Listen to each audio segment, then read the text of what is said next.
What's up, family? This is your man, not your boy. Go Go black back to to Africa. Africa. All right, so we're here again, part 3. Our sister Anais, please introduce yourself. Give a little bit about who you are. So yes, my name is Anais. I was born in Rwanda, raised in Belgium, and I came to Belgium after the genocide. And yes, I was living with my uncle, but then the Belgian system decided that I had to go into a foster care. From foster care, the family took me, like the foster family took me to court. Then after court, I ended up actually living by myself at 17 years old. You was in a mental institution for about a week after leaving that foster, right? Yes, Yeah. yes. You can't forget that because, you know, we're talking about traumatic experiences that you actually endured, but you overcame. Overcame to the point that where you decided to go ahead and overcome the obstacles of life and went to college to Yes. become an attorney. Yes. So eventually, you know, I started living by myself. It wasn't really easy, but then I kept thinking, like, remember the judge told me actually, like, oh, what do you want to become? And then I said I want to become a lawyer, and I remembered her face, and it was for me. I was so disappointed. I was very angry, but I like put my anger into work. And I told myself, you know what, you are going to go to the university and you're going to study law. But of course, when I was in my last year, it wasn't easy because I was first in an institution. And when I was in the institution, other children were studying. So I was not studying at the same pace as everyone else. But I kept telling myself, like, okay, if I believe in myself, I can actually make it.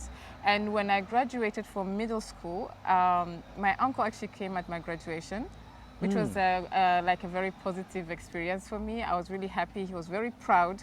And then that's when I started, I decided, okay, I'm going to go to the university and I'm going to try this out.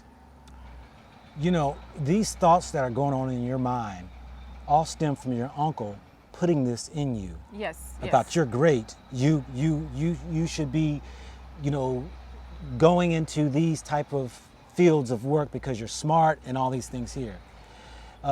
He created a work habit as far as school studies were. Yes. That you knew even after the foster parent tried to steal that away from you, it was still in you. Yes. Which pushed you along to continue in college. Exactly, and actually, luckily, he did tell me to he gave me options, and I chose for law because now I was confronted by the law, and the law had decided that I should be in this institution. And luckily, I didn't stay there for too long. But at the end of the day, it has affected me mentally at a certain grade because I was at the university and I'm trying to learn as everybody, but I was working also at the same time. I had to work and study at the same time. And eventually, when I did my bachelor's, I was like, okay, I hope I can make it because you have doubts. Sometimes you're studying, but then you have your past that keeps coming back into your mind. Like, why don't I have my parents? What is happening to me? Why did I have to go through all of these things? But then I went to do my master's, and I remember because my uncle was still coming to visit me. So this whole time I'm living by myself, but he would come to visit. We would go, like now I would go and visit him as well. My little sister also was studying. She eventually also went to university and she is a lawyer. And so at the end of the day, when I went to my master's, I remembered what my uncle always said, that we are not equal. So I had to remember that again. And I told myself, you know what, I'm gonna study. I have to graduate, but I need like something more. You can't only just come there with, I have a law degree, because there's so many other people who have law degrees. So I should be able to compete on the labor market. So not only did I get a master's degree, I actually got 2 master's degrees. Okay. Yeah, so I studied also, I went to the UK, I studied common law. In Belgium, you have civil law. So I made sure that I have the whole package. So if I represent myself in front of the labor market, they have to choose me, regardless of my skin color or regardless of whatever discrimination there is. I just didn't want to put myself in a situation where someone would reject and say no. Yeah.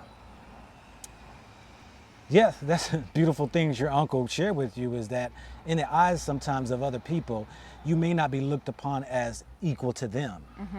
So you set yourself up to go ahead and go beyond than just what the regulars were doing. Yes. So there was no question, no doubt that you would be the best pick for that position, that job.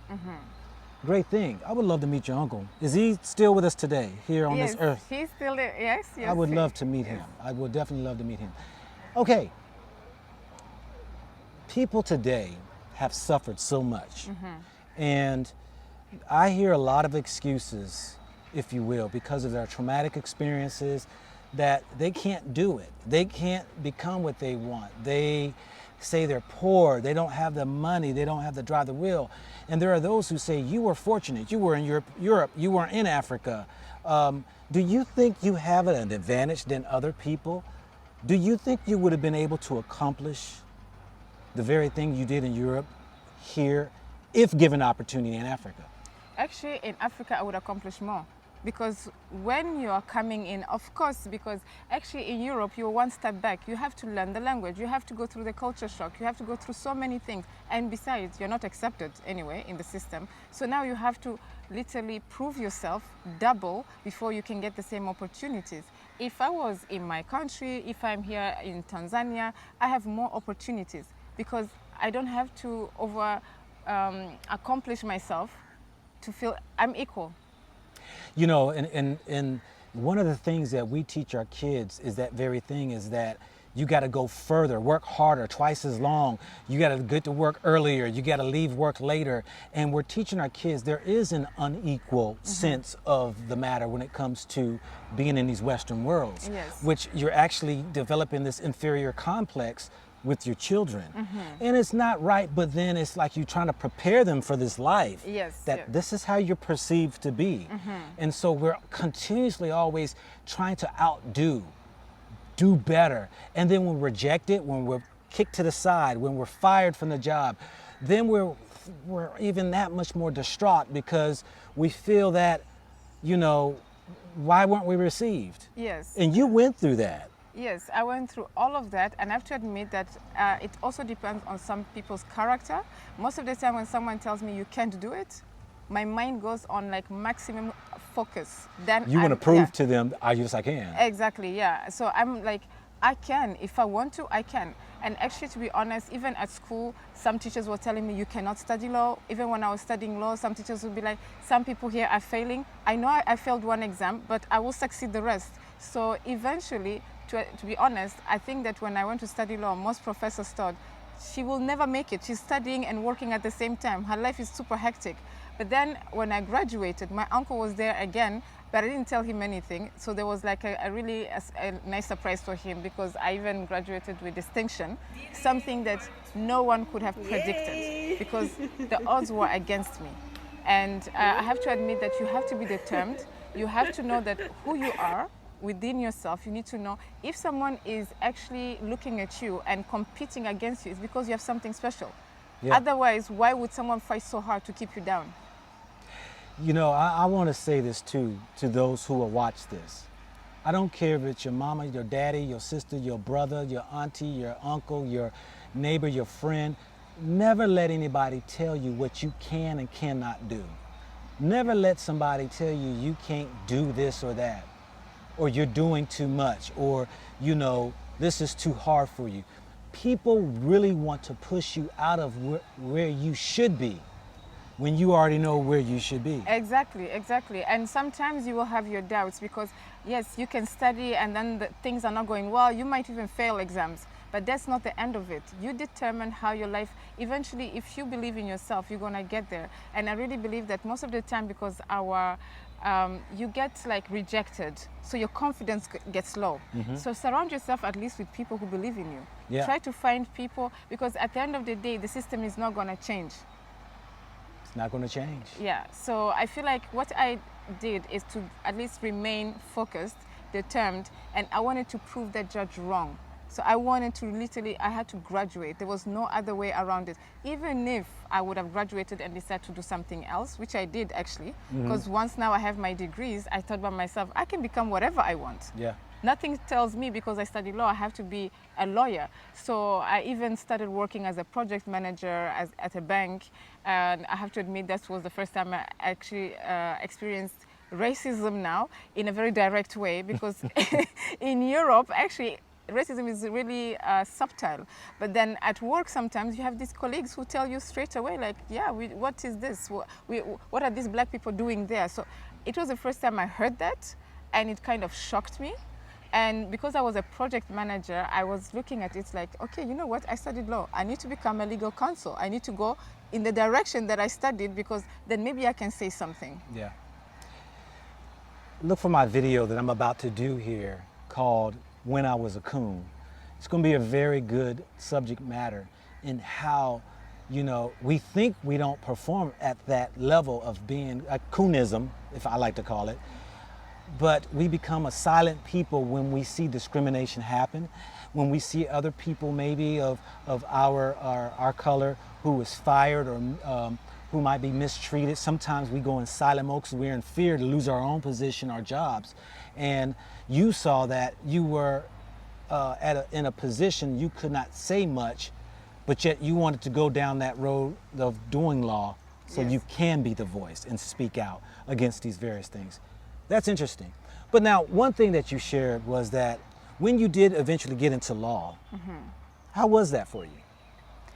I mean, it was very interesting because actually what happened is what you just explained. When I worked at the bank, the discrimination was so high that I filed a complaint against my company, I mean the bank, because I realized that it was in me. I had to fight for the rights of the people. And I was working there, but I could see other people, foreigners, not treated equally. So I filed a complaint, it went to the court, and this time it's me now fighting against a whole bank, which is a bit, a lot to take on. And then I decided, okay, you know what, I waited because at a certain point they fired me because they realized that I might just be a person who's gonna speak up too much. The bank fired you? The bank fired me, yeah.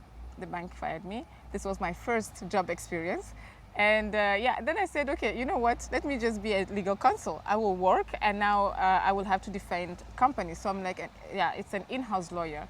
And so that was my second job, and I aimed to go higher. So my last job, I was working for this big pharmaceutical company. And at a certain point, because of COVID, I decided, you know what if the world actually ends today? I would like to go back to the motherland. I would like to work from the motherland because everybody's working remotely. Okay. So I did ask to work remotely because everybody was working remotely. Some people were in France, some people were in Turkey. And I kind of said, yes, I would like to be in Africa. And at that moment, it became a little bit difficult because my manager was telling me, you cannot be working from Africa. And I said, but this is my home. And then she's like, yeah, but it's not safe. I don't trust it.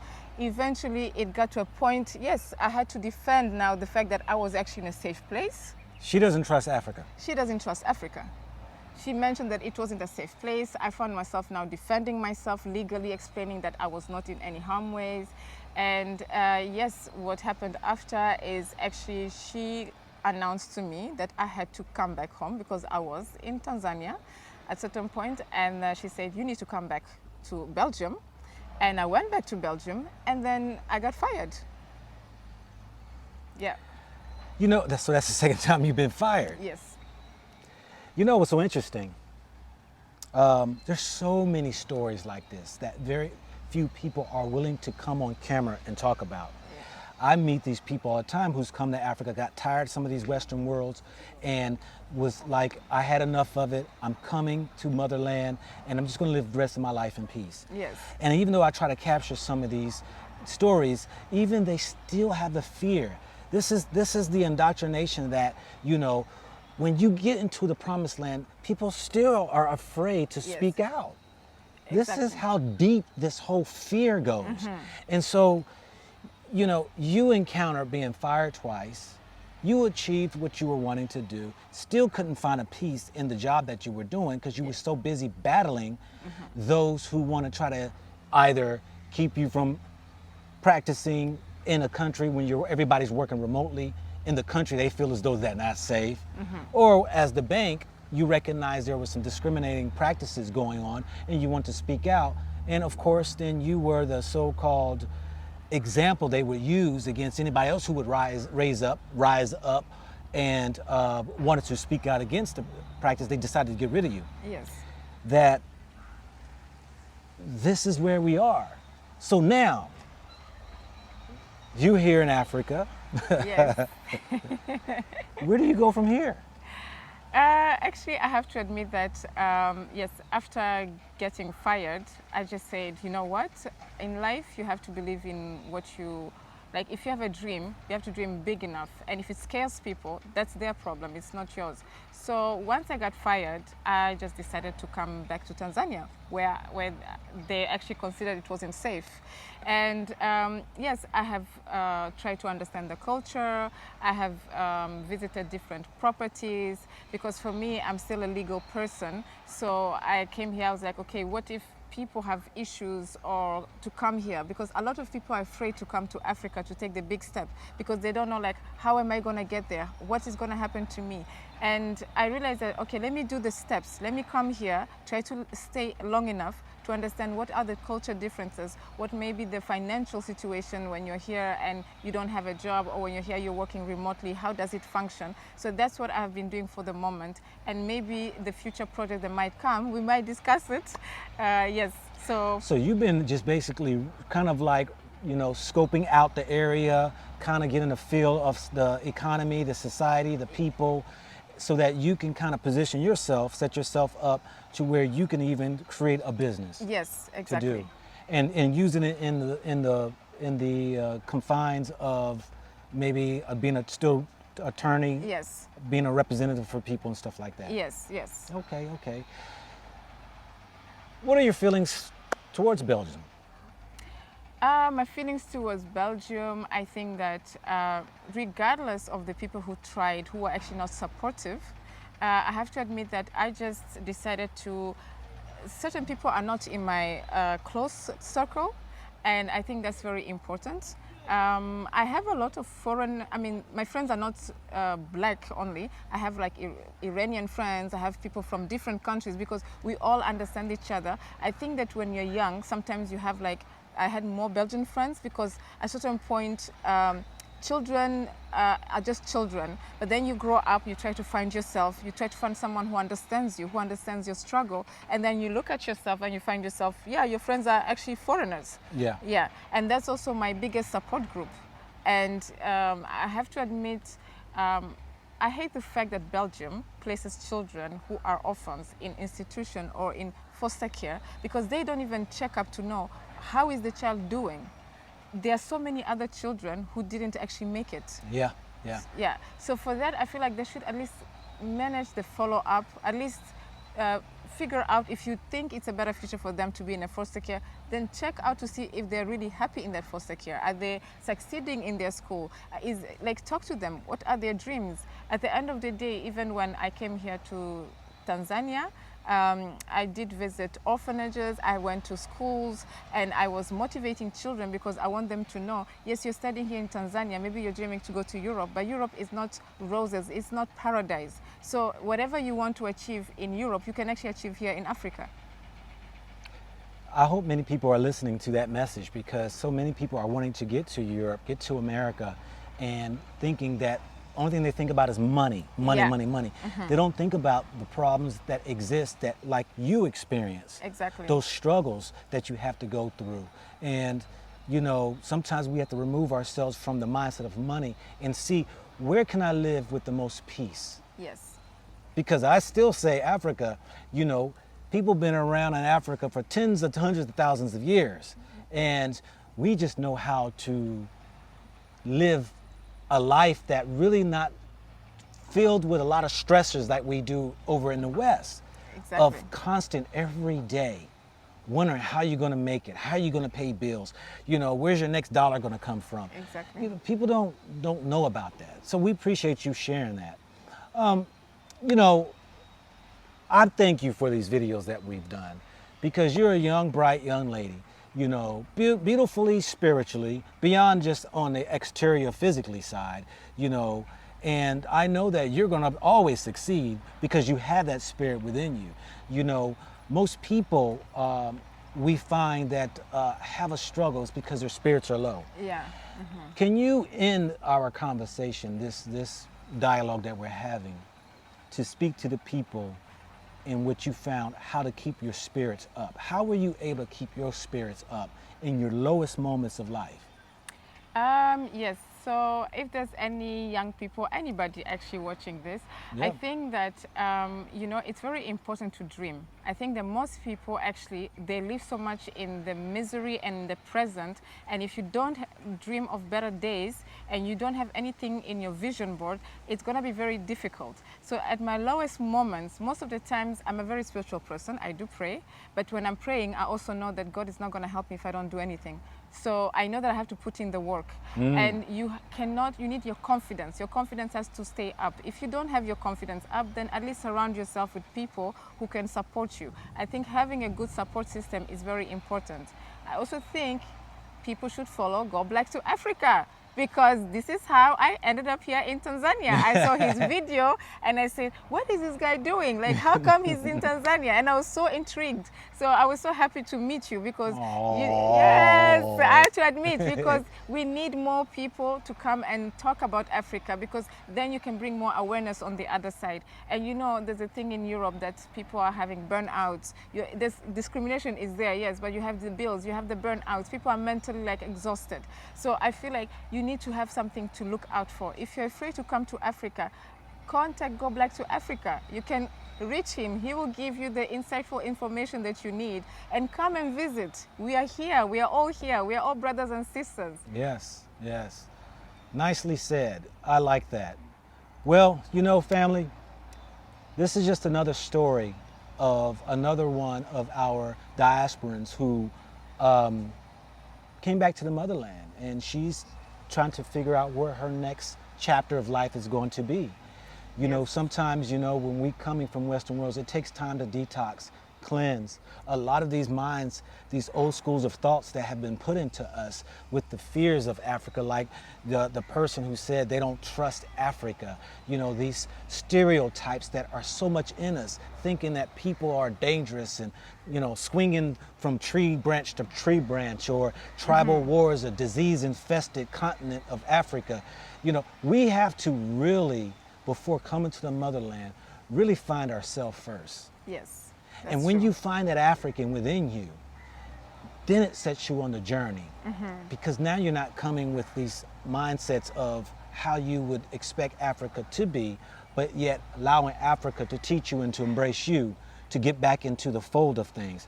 So I'm saying to each and every one of you all, give the motherland another try for those who've left and so believe that where they are better. And really, as like my sister was saying right here, take a look at your life, how it really is, the stress, the struggle, the strain that you have to deal with on a day-to-day basis, that Africa can afford you more peace, rest, exactly. love. You can wear what you want. You can wear your hair how you like it. I think that we're still in Europe. Like if I apply for a job, my hair's gonna be like this. I like to wear my African attire. I like to be myself. Like, at least here you're home. You're home. All right, family. This is your man. This is your girl. She wants to say woman. Yeah, woman. I'm a grown woman. Go Black to Africa. Think about it. Think about it. Think about it. Think about it. Think about it.